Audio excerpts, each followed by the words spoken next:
Welcome back to the D4 channel, and today we will be doing a spoiler review on episodes 4 through 6 of Andor Season 2.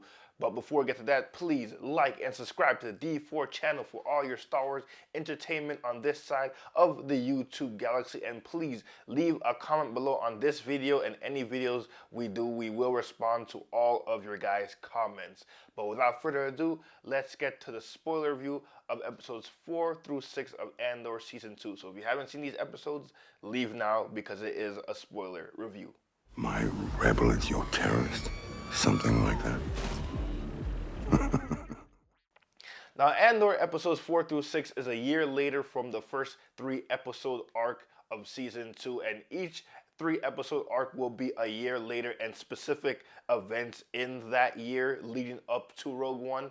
And 4 through 6 seems to be the initial stress and occupation of the Gormans. Now, we've seen that the massacre technically already occurred. Now, the one in Legends is where Grand Moff Tarkin lands his Star Destroyer on top of the Gorman people, and apparently that is what happened in canon as well. They have a whole central monument to where that occurred, and when Andor went there as disguised as a fashion designer or interior designer or whatever, one of the people in the hotel, working at the hotel, told him the story about how Grand Moff Tarkin, wanted to land his Star Destroyer, and the people of Gorman did not want that to happen, and they kind of formed in that plaza, and he just squished them. So apparently the massacre technically already happened, but based on what we saw in the trailer, there's going to be other events that's going to happen in Gorman that's going to add on to what happened already. And that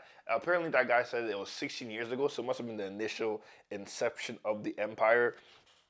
So it's crazy how like the Empire is trying to rule the galaxy and preach about security and safety, but they keep doing all the wrong things that leads to these constant insurgencies on these planets. Now, Gorman, like the Gorman people, this is not a backwater planet. This is probably, and I can't remember. I think it was either in the mid rim or the core rim. Gorman's a very wealthy planet with a lot of resources. Obviously, the Empire wants a specific resource for the Death Star laser.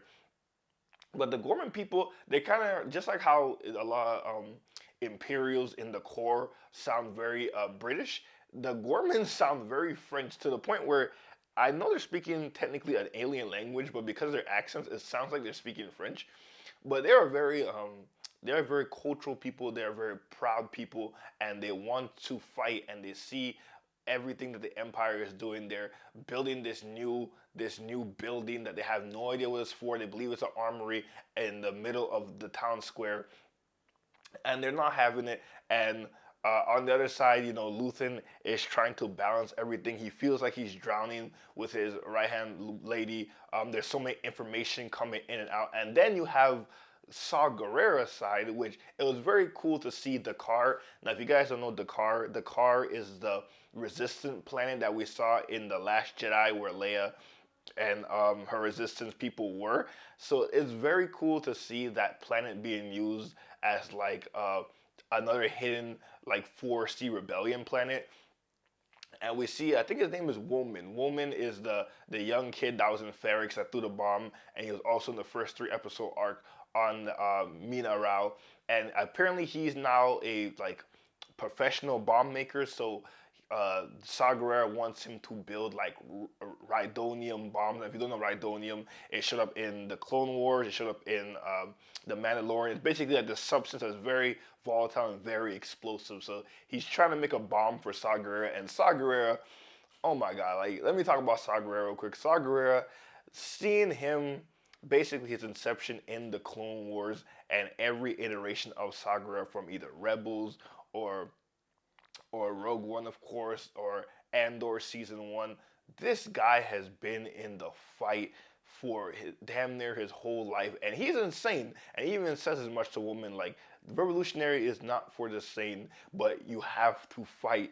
And seeing how unhinged he is, but he still wants to fight for the good cause, it really leads to that tension of like, what is he gonna do? Because Saw Gerrera is so unpredictable. I mean, hell, we saw him in the Bad Batch when the Bad Batch were trying to get information, and because of him, it led to the the death of Tech because he's so focused on like hurting the Empire, he can't see the broad goals, and that's one of his problems with Mon Mothma and later down the Rebellion Alliance in general is like he is too aggressive, he is too violent to the point where like he's feeding into the Empire's narrative that the rebel insurgents are just a bunch of terrorists. So it's cool to see like him kind of working in his space, and it's cool to see them doing it on the car, which was awesome. I thought that whole scene with Woman trying to teach that apparently that Imperial spy the whole how to make the bomb work thing.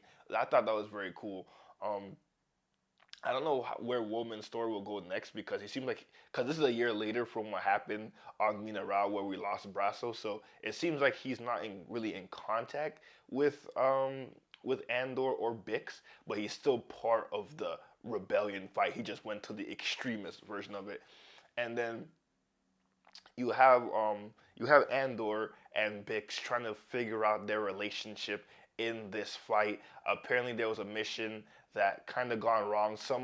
A kid, saw Bix's face, and Andor had to kill him to basically secure Bix's safety. And you can see the justification Andor keeps trying to do is like, he was a threat. He was an Imperial threat. This is war. Da da da. But Bix is like, bro, you killed a kid because he saw my face. And it's the same thing he does in Rogue One, where he keeps trying to justify all his negative and uh, very moral bad decision making because he knows that he's too deep in the fight. Like he has to justify everything he's doing because if he doesn't, then he will be lost in a sea of chaos. And so seeing their dynamic, especially them living on Coruscant, seeing their dynamic of how they're trying to function within Luthen's very overseeing tight grip of the situation is very cool to see. Luthen again is one of the top-notch people in the show. One question that was asked in the show is like, how do you get all those like Sith, Jedi, like other artifacts? Um, the guy Skolden. Skolden was the guy's name that Mon Mothma made a deal with to marry her daughter to his son. He bought something from Luthen and it was a forgery, and so now he's having his whole thing inspected for basically false product. And I can't remember her name, but she Luthen's right hand planted a listening device in one of the objects, and they have to go to this party to basically undo it. And at this party, we see before we even enter the building, we see Senator Organa. I think it's either Bale's cousin or someone along the lines of his family.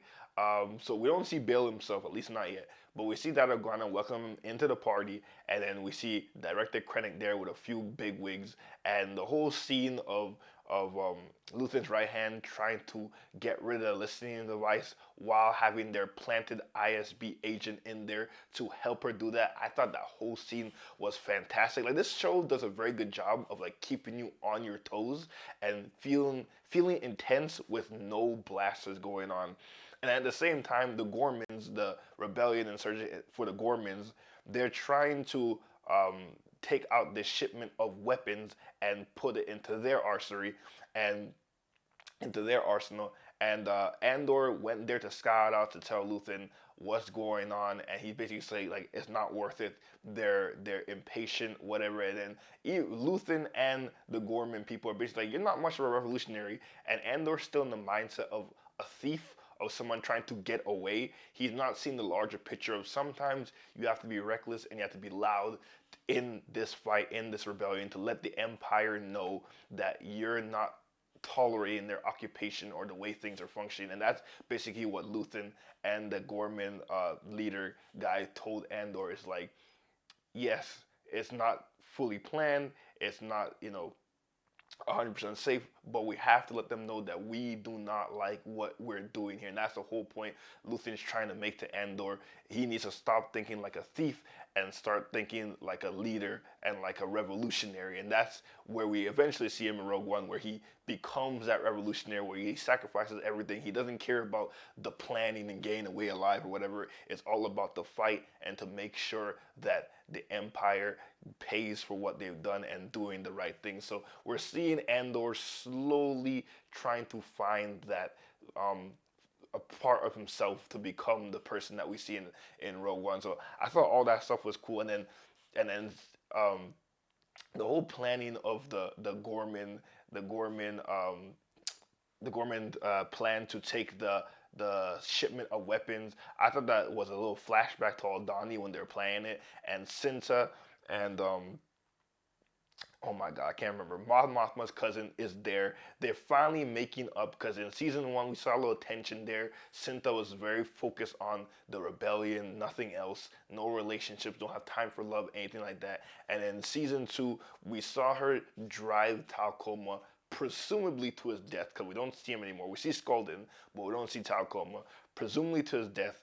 I'm guessing something happened within that year where she got into some trouble, and she's finally realizing that like this fight is important, but she must make time for what matters, which is her love for Mothma's cousin. And then in this whole excursion to get the weapons, Cinta and Mothma's cousin literally told the rest of them, follow the plan, follow the chain of command. Cinta and her were the only ones allowed to bring blasters because they're the most experienced, and these guys are young, crazy Gormans who just want to fight. So they knew something was going to go wrong if any one of them had blasters. Of course, the kid that was selling the spiders to Sarah Karn had a blaster.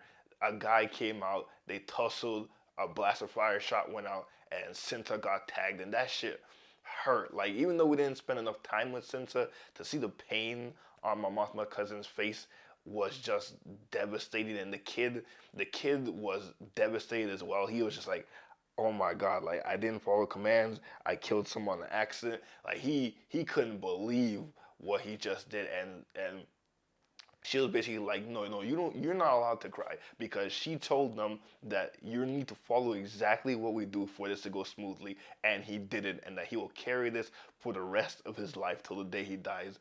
And I thought that whole thing was so dark, but so interesting, and it shows that the rebellion is not just all roses and fun like we see in the original trilogy. These are real people grinded it out in all these different planets, and we see that here for the Gormans, and it's probably just going to get worse for them. And then on the other side, Cyril is planning false information to the Gorman rebellion. Now, when it started, I thought this was a path for him to basically redeem himself or be convinced, because he's been living among the Gorman people for a while now. He's been amongst the people, he's hearing the propaganda, and when he's talking to his mom, you really think, okay, maybe this guy's mindset is changing because he's amongst people of the Empire. But now we realize he's just a spy planted by Deidre and the ISB to infiltrate the Gorman rebellion group, to make sure they do all the wrong things, feed them the false information, so the Gorman rebellion can work in the image for that they need in order to, I guess, carry their occupation and whatever they're doing on the planet without a hitch. So I don't think he's gonna be redeemed. I think he's gonna die a bastard. Like I actually hoped he was getting redeemed, but he likes what he's doing too much. He feels so important. He's so big-headed that he's the most important thing in the Empire right now. So I think he's gonna die as a bad guy. There's still time to change that if things like really get bad and he's like in the mix of it. But I think he's gonna end up going with Deidre as like as Imperial scum. But I thought that whole relationship with the ISB and him and Deidre, like even though their relationship is so Imperial, but it's so fascinating, like the way they function on like a time schedule, and the way that everything has to be detailed. And I can't even say they love each other, I can't even say they like each other, but they definitely have a similarity where they respect each other, and that's what's carrying in the relationship. So I really think that that's a very fascinating point for what's going on there. But everything that's going on in this show is absolutely fantastic, so tense. Like you don't even have to have blasters or a sequence of battles going on for this to be interesting. That's the good thing about Andor. The writing is so good in this show